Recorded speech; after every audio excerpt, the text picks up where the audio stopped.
all these guys were drafted in the first round. Didn't matter where in the first round. And we tried to get a few positions, offensive positions, so we could show you guys just, how this would work, especially with the draft coming up. Everyone's going to be looking at some of these players and seeing who could be their future guy. And we're going to show you I guess, the downside of that. So the first one on our list here, we have drafted by the Oakland Raiders, Jamarcus Russell. He was taken first overall in the 2007 NFL Draft from Louisiana State.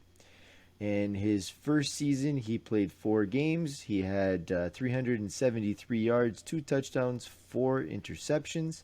His second season, he had 15 games. He did better. He had 2,400 yards and 13 touchdowns. And his third season, he had 1,203 touchdowns. And then he never played again.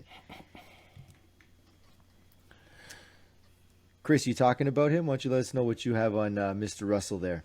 Yeah, for a guy that finished his college career with 36 games played, 6,625 pass yards, 52 TDs, along with being Mr. Alabama football in 2002. He won the BCS National Championship in 2003. He was a first team All SEC 2006, and he won the Manning Award for Best QB in the USA. This guy turned out to be a bigger bust than Pamela Anderson's circa 1990s Baywatch. He's part of the race, part of the reason why Lane Kiffin's stint in the NFL didn't go so well. Lane Kiffin was pressured by Al Davis at the time, the late great Al Davis, to take Jamarcus Russell. Kiffin wanted now Hall of Fame wide receiver Calvin Johnson. You can see their career trajectories kind of went. Johnson went this way. One of the first big red flags for Jamarcus Russell was the holdout on his rookie contract. So right then and there, his character's coming into question. And one of the best stories that I always hear when I'm listening to stories about Jamarcus Russell, which is few and far between, is the time that his offensive coordinators gave him blank tapes to study the blitz packages of the opposing team on Sunday just to see if he was watching the tapes. And I don't know if he was trolling them or what, but he would come in the next day and be like, yeah, I watched the blitz packages. And he would talk about some of the things that he saw on the tapes. So there's a lot of things that led to Jamarcus Russell being a bust. Attitude, situation, and everything else. I mean, if he had the mindset, if he was like a hardworking Peyton Manning type of player where he had that hardworking mentality, he had the mindset, there's no doubt that he could have been something special in the NFL. But he's not, and he wasn't. Therefore, as the 101, he's probably one of the bigger busts on this list. Yeah, that story there's hilarious. Though I've heard that a few times too. It's just like, but I mean, this is the example. All the everything in the world thrown at you. You're number one overall, and you just throw it away like it's nothing. So. This would be our example of, I assume, Trevor Lawrence. I mean, we're not saying he's going to be a bust, but this is what you're looking at, right? If things go sour real quick. Next on our list, we got a Detroit Lions. So from the Detroit Lions, drafted second overall in 2003 out of Michigan State, wide receiver Charles Rodgers. And I have here stats, says he played 5 games, 22 receptions, 243 yards, and 3 TDs, and that was it. And of course, we have a resident Lions fan. So Frank, why don't you tell us about those 5 games and why they drafted him so high? I remember it vividly. We just got our quarterback, Joey Harrington, in 2002. 2003 comes around. Charles Rodgers is coming out of Michigan State. And the whole state of Michigan was begging for the Lions to draft him. He had a legendary career. It was only 2 years in Michigan State, but he put up almost 3,000 yards, and he still holds the record for touchdowns with 27. He was just a legend. He won all kinds of awards, broke all kinds of records. He was a phenomenon coming out of Michigan State. So when the Lions drafted him, he was, everybody was so happy. I remember it was crazy. And he started off like a monster in his first 5 games. He had 243 yards and 3 touchdowns, but then he got hurt. He broke his clavicle in practice. I believe he was doing one-on-one drills with Trey Bly. And he wasn't ever the same. So he was out for the rest of that season. And then the following season, I believe he broke his clavicle, the other clavicle, in preseason.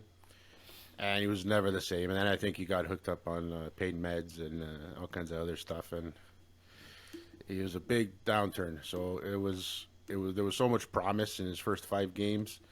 And, it was the start of something that could have been special. But it's too bad. Injuries just derailed him right there.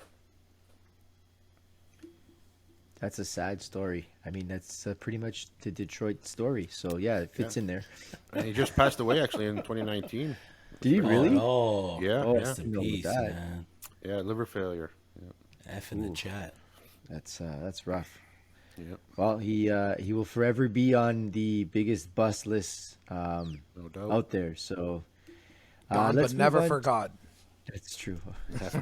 Although I'm sure the Lions aren't forgetting, hoping to They're forget. trying to forget, but it's hard. Number 3 on our list, we have another quarterback from the Cleveland Browns, drafted first overall in the 1999 NFL draft from Kentucky, Tim Couch. And showing here, he played 4 seasons with the Browns, it looks like, and he put up 1,400 yards, 7 touchdowns his first season, 3,000 yards for 17 touchdowns his second, 2,818 touchdowns his third, and then 1,307 touchdowns his fourth. And his fantasy production wasn't too bad, 159, but not your number 1 QB fantasy production from what I'm seeing. Chris, what do you got on Tim? When you gave us this list to pick from, James, I saw Tim Couch there, and it was just destiny because, as we know him in Canada as Tim Chesterfield, when he was drafted to be the guy in Cleveland, as were many before and after him, he was a bust. Great college QB. In that 1998 season, he ended up with 4,275 yards. He threw for 36 touchdowns. He still holds the, I think it's the SEC or the NCAA record for completion percentage in one game with a minimum of 40 completions, which is 83%. He completed 44 out of 53 passes, which is just crazy. He was highly touted coming into the year. That one big year is his 1998 year where he threw for 4,275 yards, 72% completion percentage. He had all the accolades. He had the awards, second team All-EC, first team All-SEC, first team All-American, SEC Player of the Year. He was a Heisman finalist. But again, I don't know if it's a Cleveland thing, if it's the water or what. I don't know what they do to quarterbacks there, but it seems like all these guys that they pick, I'm sure we're going to have at least another one. There's another big one at least we're going to talk about here. But Tim Couch, his first year was decent in the NFL, but after that, he just couldn't live up to the name. Whether it was either a team building around him or whatnot, he just wasn't where he wasn't. He didn't turn out to be the player that they drafted him to be at that spot. So great college player, terrible NFL career. It was unfortunate. I love his name, but he will forever go down as another Cleveland Brown quarterback bust. Well said, but does have a really cool name, so we'll take that. Yeah. I think you actually have that in a few of our leagues. That is your team name, and his face is your logo. So That's my handle. Yeah, that's my handle, Tim Chesterfield. I love the Canadian take on it. All right, number 4, another QB. This is he was drafted first overall, 2002, out of Fresno State. This is David Carr. He was drafted by the Houston Texans, and some might remember him. A lot of them know his brother, Derek Carr, who's playing in the NFL right now. And his stats here, I mean, he was okay. He played 5 seasons with Houston. He had some okay numbers there.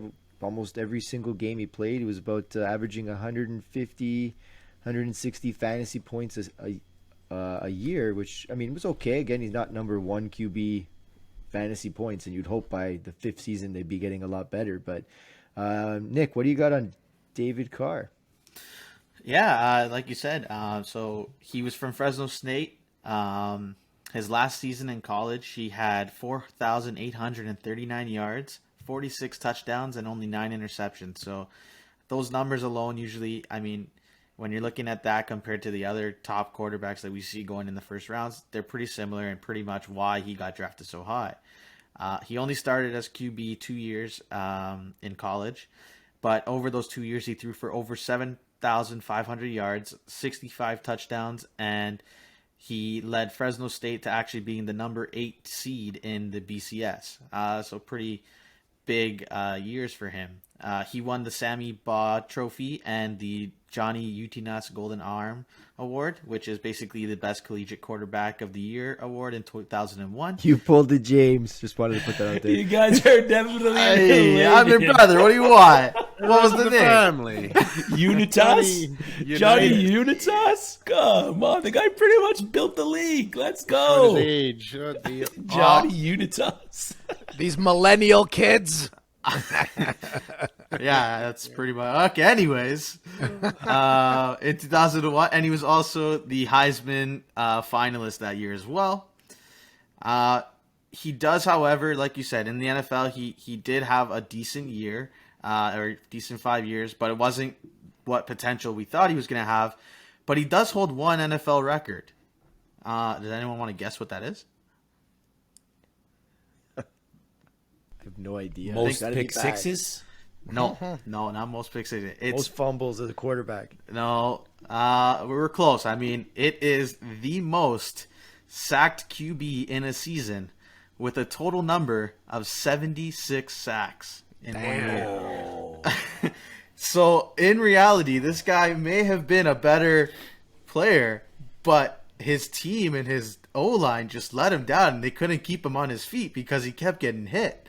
In 3 years in the league, he led that category for 3 years, and he had a total of 208 sacks over 60 games. God damn, that's a So, lot. I mean, it So could have that's been the better. team failing him. That Yeah. that's tough, man. That's it. I mean, he could have probably had better, but I mean, that team couldn't help the quarterback if they wanted to. I think you're missing one stat there, Nick. Was he not the first NFL bachelor? I have no That's idea. Palmer. Was it That's Paul? Paul- No, he Jesse was there Palmer. too, though. He went on the Jesse show Palmer. too. David. Yeah, David Carr? no, Carr went on it too. Yeah, Was he driving the limo after his NFL? no, he was on the show. I You seem remember to- he was on the you show seem too. to know a lot about Bachelor The for somebody that Bachelor. doesn't I don't watch The Bachelor, so I cannot I knew that was confirm. going to come back to Catch haunt me when I James said on that after the afterwards. rose. Right, exactly. Don't watch The Bachelor, so I can't confirm. Again, it's a sports thing. Yes, That's how I knew subscribe. about it. We're Ah, going to yeah, go with yeah. that. Let's go with that, yeah. All right, on to the next guy. Back to the Detroit Lions. I like talking about them and bust. So the Lions drafted in the first round, 10th overall in the 2005 NFL draft out of USC wide receiver Mike Williams. Well, Frank, wide receivers and you guys, I mean, it's you guys either go and get the man. legendary ones or you guys hit really low. You're making me relive the worst period that I've ever seen. I mean, the Matt Millen era, I just been trying to forget it, but it just keeps coming back. They drafted Wouldn't that Charles be Rodgers. the whole Lions era, not just the 1 year? No, that was the worst one. Because they were a playoff team right before he was there, and then once he came in, it went downhill. So they drafted Charles Rodgers in 2003. In 2004, they drafted Roy Williams, another wide receiver, who was actually pretty good. 2005, what does Matt Millen do? He drafts another wide receiver. Okay, I don't know why, but there was a lot of other guys he could have got. But Mike Williams at USC was a standout wide receiver. He was one of the best guys in NCAA coming out.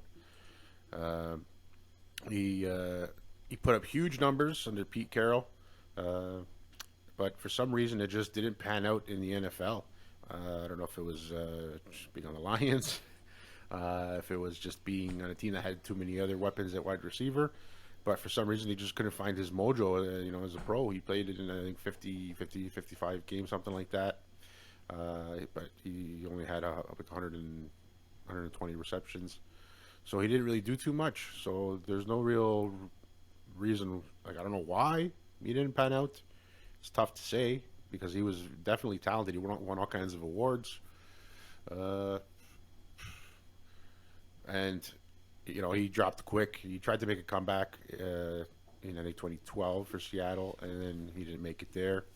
And he went to the CFL. I don't even think he made the team there. So to go from one of the best wide receivers coming out of college to not being able to make a CFL team, something big went wrong, and I think we're still trying to figure that out.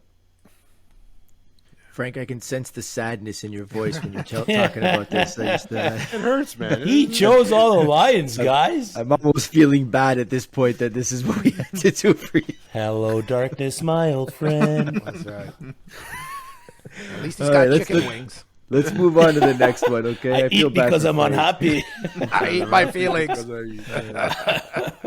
Sorry. Let's move on. We got another wide receiver here from the Chicago Bears. This one I was high on when he came out, and I thought was going Yeah. to be good. I remember drafting him in a few leagues. This was in the 2015 draft. He was drafted number 7 overall.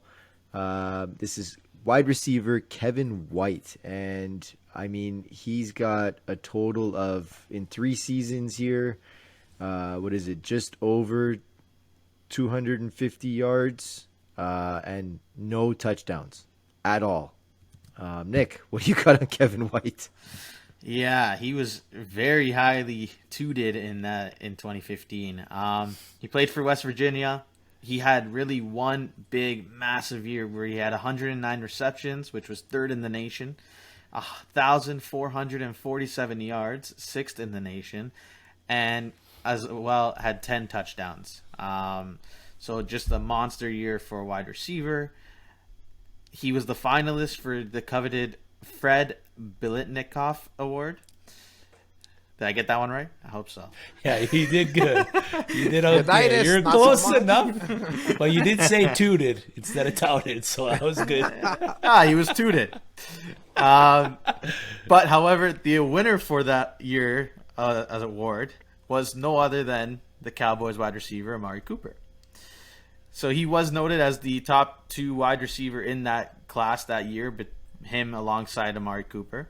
In his first 3 seasons, basically in the NFL, what happened was he just couldn't stay healthy. The first year, he ended up getting hurt in training. The next year, he again played 1 game, got hurt, and then followed that up again in that last year, where eventually they basically cut ways with him.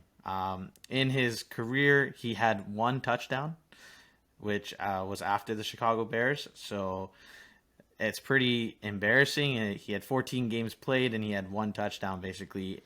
For such a high ranked player like Kevin White, it's, unfortunate to see. One of the big plays, though, that, may have been able to change his career around was on October 21st. The Bears were trailing New England 38-31 late in the game, and White ended up catching a 54-yard Hail Mary pass from Mitchell Trubisky as time expired. But he ended up not making it into the end zone and was tackled down at the 1. So just another heartbreak loss for Kevin White in that situation. So wait, Nick, you're telling me that I'm only 1 touchdown away from tying him? Yeah, you are. Okay, good. It's pretty That's good, All right, eh? I'm close. Yeah. Close. Suit up. Yeah, like I said, I drafted him in a few leagues. I remember that draft, and I was so excited to see this guy play. And I don't think he got on the field until halfway through the season because he was hurt, and it was just a disaster. So His highlight reels in college were crazy, like making catches left, right, and center. Just nothing in the NFL. all right, let's move on to our next one's a big one. Everybody should know this guy. He was drafted by the Cleveland Browns. He's a quarterback. The 2014 draft, number 22 overall. He was skipped on by a few teams, my Cowboys being one of them, because apparently he was good friends with Jerry Jones. This is Johnny Football himself, Johnny Manziel. Nick, You know what? Let me give you his stats first because I got they'll be quick. Hold on. So in his first season, he was 4 games, 175 yards, 0 touchdowns. In his second season, he got in on 8 games, 1,500 yards, 7 touchdowns to 5 interceptions. He rushed for 230 yards, 0 interceptions. That's all I got on him. Do you have his CFL numbers or his No, fan I didn't bring up controlled the football CFL. stats? I XFL, figured whatever else he's doing. CFL, XFL. What did he did? CFL. He did the controlled league. He did the. He was XFL. He was. I think was he it was, XFL. He was He playing had a cup flag of coffee. football. He was He playing did flag the. football at He Downsview did Park. the arena football league. He did anything that he could play football. He went to find, and he failed at all of them. But anyways, Nick, go ahead. Tell us about how good he was in college, though. I mean, if you're looking at a quarterback who had all this stuff going on for him and who was looking to be the next best thing in the NFL, that's Johnny Manziel in college. What this kid did in college was insane. In 2 years as a starter, he had over 7,800 yards, 63 touchdowns, although it was with 22 interceptions, but he also had over 2,000 rushing yards and 30 touchdowns along with that. His biggest year was probably in 2012, where he, came out. He broke Archie Manning's 43-year-old record of total offense in a game, where he put up 557 yards, and then he ended up breaking that record again, putting up 576 yards. So just monster numbers. He became the first player ever in the SEC to have 2 games over 500 total yards in a season. He ended up beating Alabama with a 345-yard and 2 TD performance, which really started to bring his draft stock up. And then he had a huge game against Missouri where he got hurt, came back, and still ended up having an insane game with 439 yards, 3 touchdowns passing, and 2 rushing. So, I mean, he had the years. He ended up winning the Heisman that year, where he also won 2 other awards where they're basically the best quarterback in college. And so, he had all the awards, he had all the scouts looking at him, everything that you could think of in a college quarterback that is like, yeah, this guy's going to be the next best thing. And it just, in the NFL, it was a total different situation, and I don't know what happened to him, but it did not pan out. He had a target on his back from day one. The kid came in with such bravado and such, a lot of this, and that doesn't play well. Those pass rushers, it started even in preseason when Kerrigan sacked them when they were playing against Washington on a preseason game, and they're throwing up the money signs after the sacks and so on and so forth. It's didn't have it up here. I don't think he couldn't. The mentality wasn't there for the NFL. Yeah, talent's only going to get you so far. You got to work hard, especially at that next level, man. Everyone's there to eat. Everyone's there to make money. You're not going to get paid if you don't work hard at the craft. Mm-hmm. Sad. I would like to see him. I also had him in drafts that I was ready to take, and I had all the stuff ready, the little money signs everywhere. I was ready to go, and failed everybody. It's a common trend. Don't take the guys that James picks. That's what I was going to say. Exactly that, Nick. See, you're picking up on James, can you send me your list for this year's draft? Don't worry. I have good ones that I've drafted too, okay? So don't but these are the big names that others. Nonetheless, here's another one also that I drafted. Oh my gosh. I'm making a good case.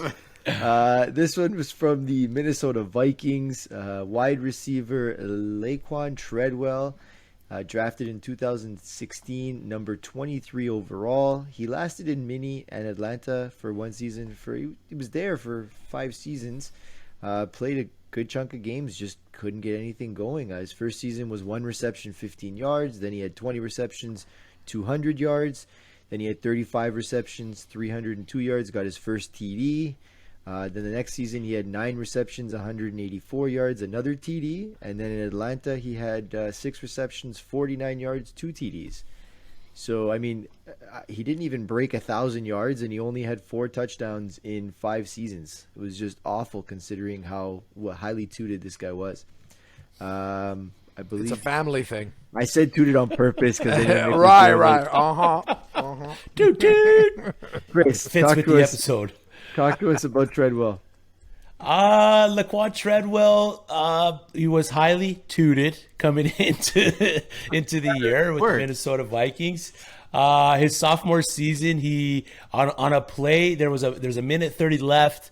It was against Auburn. It was a screen pass. It was to win the game.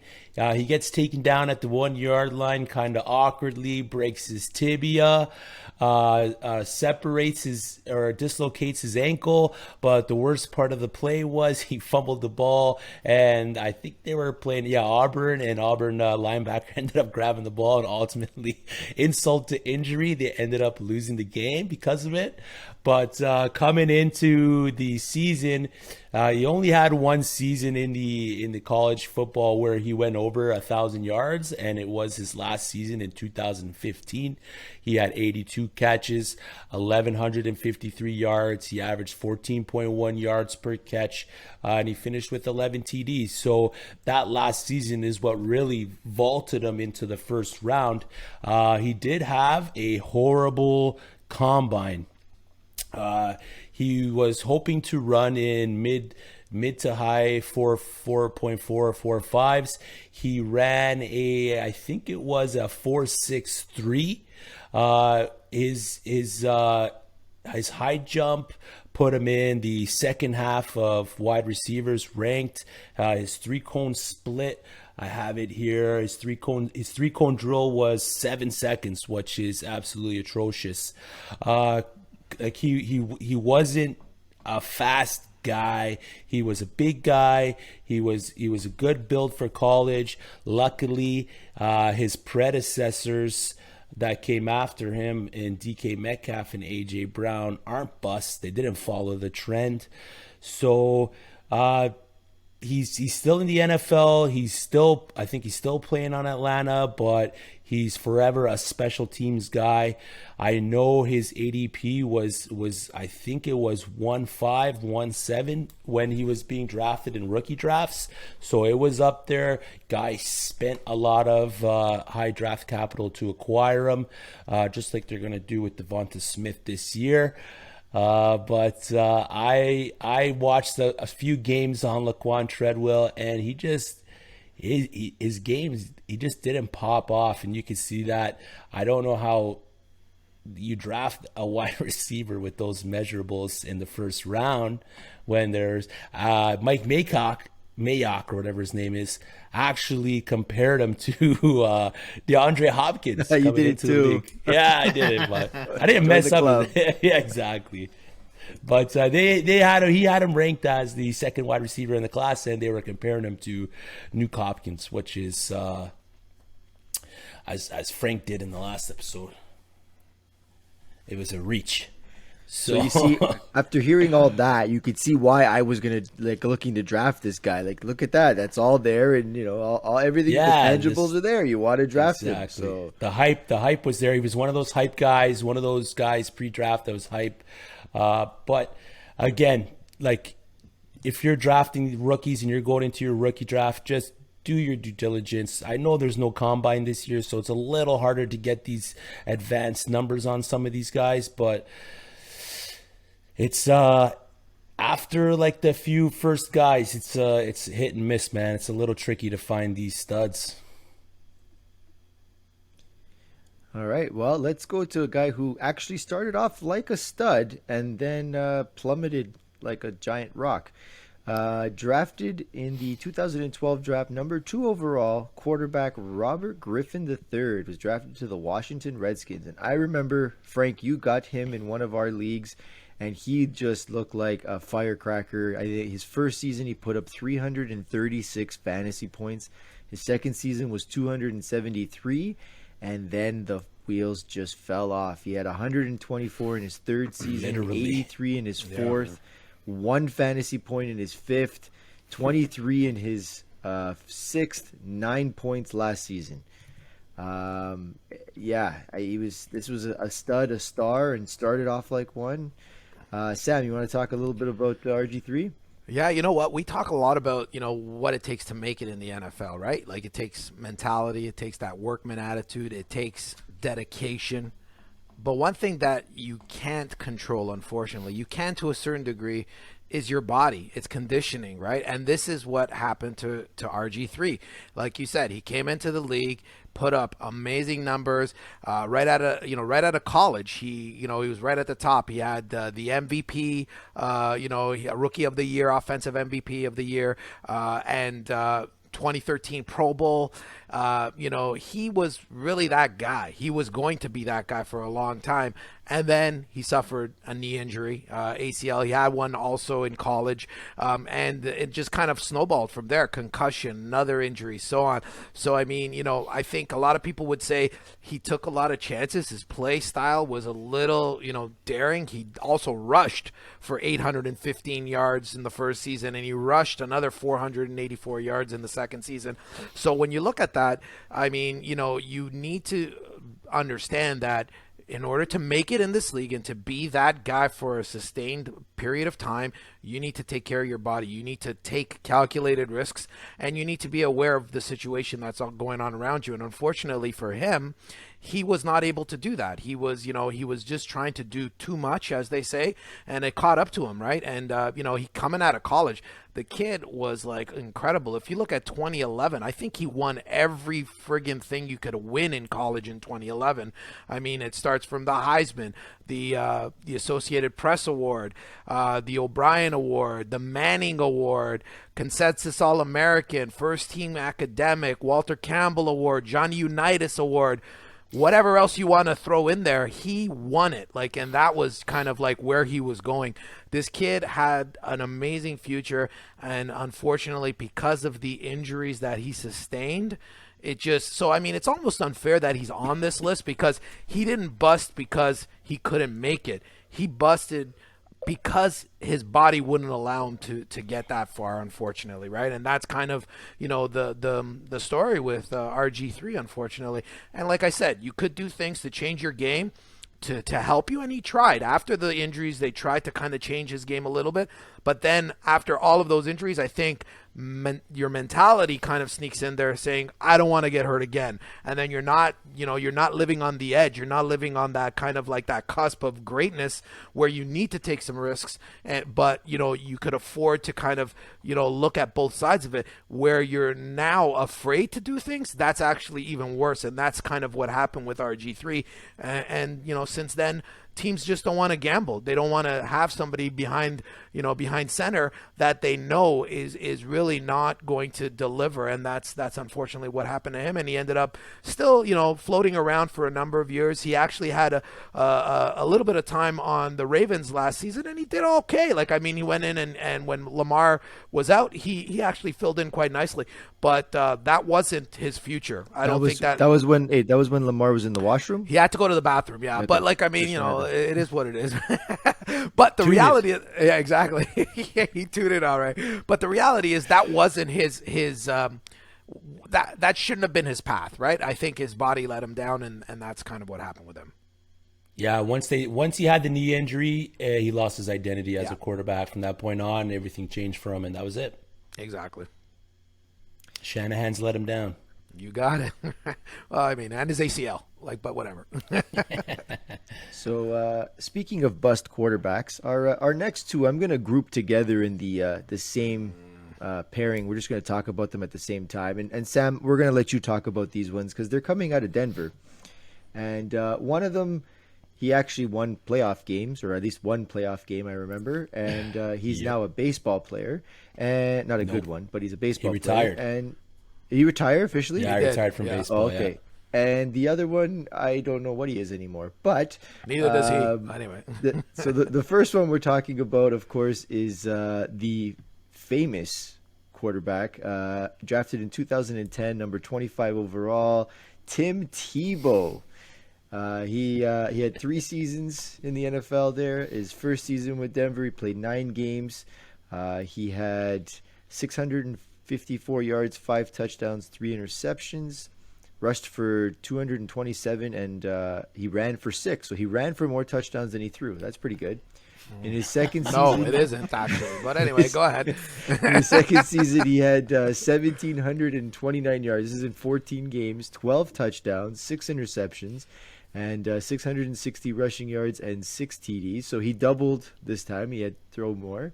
Then he went to the Jets, which that's just a problem to begin with, and he had 39 yards in 11 games throwing, and he ran for 102 yards, no touchdowns that season. And then he decided to go into a baseball career. And the other quarterback that the Broncos drafted, because they always seem to be looking for quarterbacks, was in 2016 with the number 26 overall pick. They took Paxton Lynch. Paxton Lynch was favored by a lot of teams. I remember the Cowboys were trying to get him, and I think Denver actually traded ahead to get him just before the Cowboys could pick him. Thank you. And the 2016 season here, he had 3 games. He threw for almost 500 yards, 2 touchdowns. And in his 2017 season, also 2 games. He threw for 300 yards, 2 touchdowns, 3 interceptions. So not good at all. Sam, go ahead. You have the floor. Yeah, well, it's, I mean, listen, I kind of feel like Frank. Now I know what you feel like, Frank, I mean, with these guys. But anyway, the reality of the situation is when you're playing in a town like Denver, everyone is playing in the shadow of John Elway, right? Like, so you have ginormous shoes to fill, literally and figuratively. The reality of the situation is it's a tough town to play in, and a lot of these guys crack under the pressure. And the reality, for when I look at Tim Tebow, I mean, he seemed to have all the attributes. He's a big guy, like 6'7", mobile. He ran, as you said, for 6 touchdowns. But I don't know if he had the mentality to do what it takes, right? Like, I think that for him, it's another situation, whereas we just talked about RG3. And I think it's the same thing for both, actually, Paxton Lynch as well. When you come to the NFL and you start playing at that level, if your head's not in the game and your head's not right, you're not going to make it, right? Like, and that's, I believe, for especially Paxton Lynch, who threw just as many interceptions as touchdowns, is a problem, right? You're making bad decisions. You're maybe afraid you're going to get hit. You're not looking at the field the way you should. And the situation is, if you're not making those decisions correctly, you're limited. Nobody's going to keep you in that position, especially at the quarterback. One of the things that in Denver, again, looking at our friend Mr. Elway, these two bookended another great quarterback. So when I look at Paxton Lynch, he came in right after Peyton Manning. So Peyton, coming in off of Peyton Manning, and now you have Paxton Lynch. That's a problem too, right? You're looking at really, and they never really were sure about Lynch. They were kind of going back and forth with him and a couple of other quarterbacks. So it was really a toss-up, and I think that Denver is having a hard time, and still to this day is having a hard time to find that QB1 to be the face of the franchise. And the bar is set really, really high in Denver, and a lot of these guys are going to be faced with that bar and set so high that you need to be, you need to have the mentality, you need to have that workman attitude, and you need to be strong enough to make it in the NFL. And literally, these two guys were not. Yeah, that Tebow one there, he reminds me of Manziel. Like, he had so many awards. He was doing so well in college. I mean, that Florida team was unreal, unbelievable. I mean, aside from Manziel's a head case. Tebow's not a head case. I just don't think he was. He just didn't have the football. The talent wasn't there. I don't know. Well, I think just a jump in level, and we've talked about this on podcasts, the jump in level of talent that's necessary to be that star in college and the NFL, that's kind of like separating the men from the boys, right? Like, there are a lot of people that can make it in college, but once you go up to that next level, you're in trouble, right? Like, and talk about awards. He won national championships twice in 2006, 2008. SEC championships 2006, 2008, SEC Player of the Year 2008 and 2009, the Manning Award. He won the Maxwell Award. He won the Heisman in 2007. He was a finalist in 2 other Heismans in 2008 and 2009. And do you know who won those 2? Our friend Sam, 2008. Darnold? No, not Sam Darnold. What's his name? Forgot his name now. And Mark Bradford. Ingram. Just- Sam Bradford. Oh, Sam Bradford. Bradford. That's right. In 2008, and then in 2009 it was Mark Ingram. Right. So look at where Sam Bradford. Throw him on the list too. You know what I mean? Like, so there's a lot of these guys that are successful in college and just can't transfer over to the NFL. And these two are obviously two of them. Yeah, that DT touchdown is Yeah. it's in my top 10 of football Oh, of highlights. course. Absolutely. Just being a consumer of football and watching that play, 100%. watching that whole go to overtime and then watching that go down, it was an all-time football moment for me. Absolutely. At least. I love And it. me too. Like, me too. And the reality is, again, you got to be able to do that consistently, and that's the thing. He was kind of had those flashes, and then he just kind of dropped back. But Tebow 316. That's all I have to say, yo. Well, our last guy we're going to be talking about here, because we didn't have many running backs in here, so we thought we'd bring you one, and this one's a pretty good one. Drafted in the 2012 draft, 3rd overall, to the Cleveland Browns, running back Trent Richardson. And in his first season, man, did this guy look like he was going to be unstoppable. He ran for 950 yards, 11 touchdowns. He caught 367 and a touchdown. He had 203 fantasy points. And his next season, which was half in Cleveland, half in Indy, things started to go wrong. And he only had 563 yards, 3 rushing touchdowns. 316 receiving and 1 touchdown. Only had 111 fantasy points. And then his 3rd season in Indy, 500 yards again, 3 touchdowns, 220 receiving, 0 touchdowns, 92 fantasy points. Man, did things fall off. And then it was just downhill from there. Frank, you want to talk about Mr. Richardson? Sure. Trent Richardson was, he had all of us fooled as probably one of the best running back prospects coming out since Adrian Peterson. Like you said, he had a solid first year, but it seems like they gave up on him quickly. They shipped him to Indy for a first-round pick, so they got good return for him just 2 games into his second season. But from there, his career just fell off a cliff.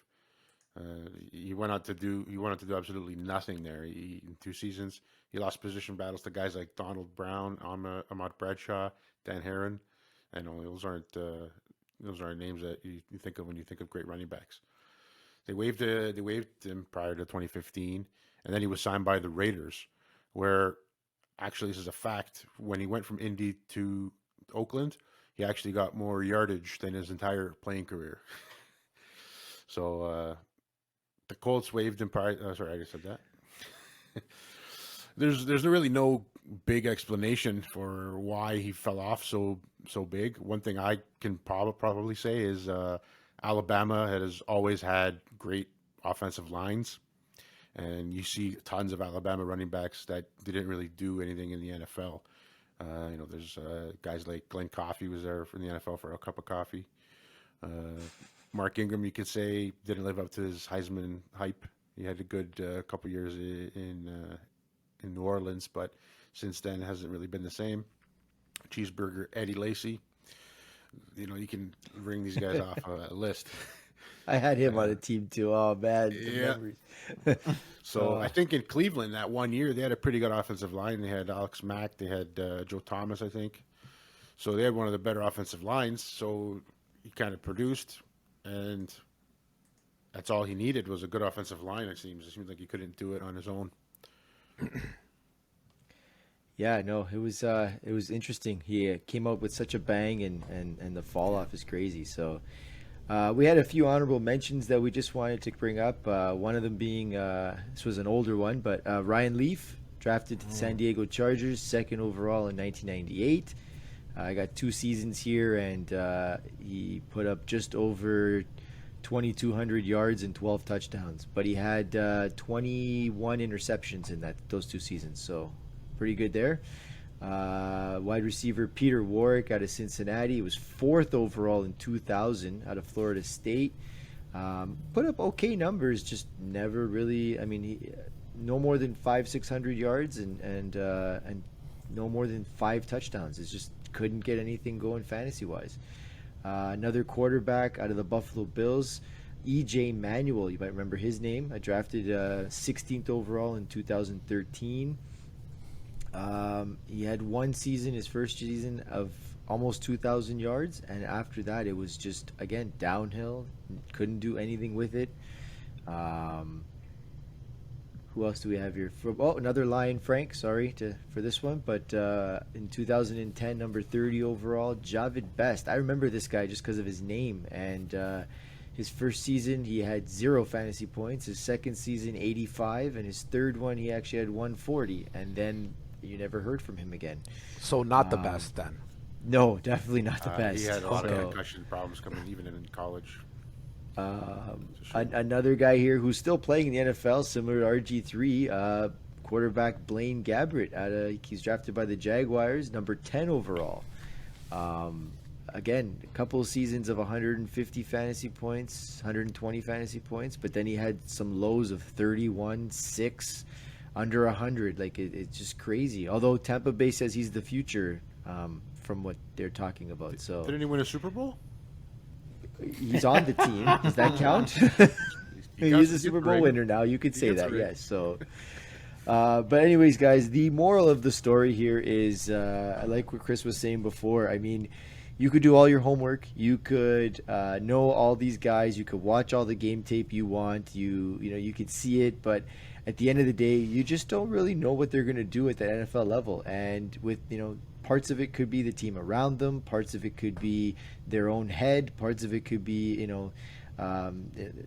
anything. Injury is another one. So you really don't know. You're hoping these guys do well. We wish all these guys going into the draft the best of luck, but you have to also have that little bit in the back of your head. Some of these guys are going to bust, and some of these guys are going to get hurt, and that's going to hurt your fantasies.